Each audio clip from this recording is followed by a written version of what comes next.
Mentau perlongan wara HP ke kubur. Hadin Trump mentau Emmanuel Macron ukadau dah ketema bagi Iran. Tong ini sekap.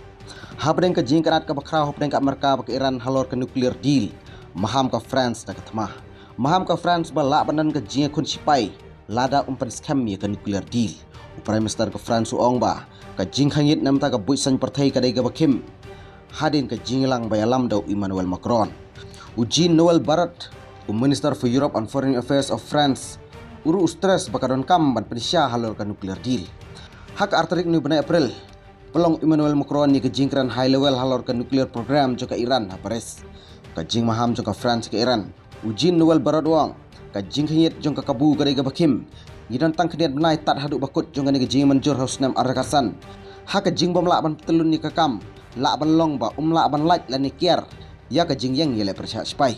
Ke jing seluruh ba ke jing so scam jongi kan yaine ke Iran dalili kam dai ban yo nuclear weapon. Ong Joel Noel Barrot u Foreign Minister ke France. Mentangin poi pat cakoi mentah. Kam ba ke Europe ka yele ban yo deal tmai. Shua ban kut ke UN sanction hau banai Oktober arajar opsan.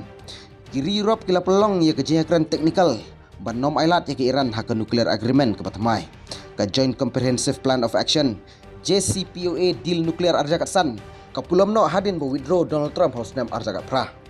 Kadil kadawa ya ke Iran section pan bu da ke limit haba penungkam uranium namar hakipor baladap ke Iran kala palaliam ya ke uranium limit bala bu da ke JCPOA bat penklan ya ke jing sinatir tma.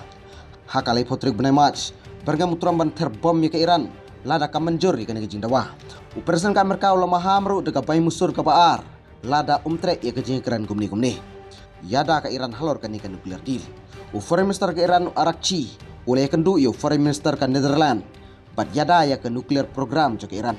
Arakci wang ngiko abandon hak jingsuk lada pentrekam ya ke nugo development hapok ke international law.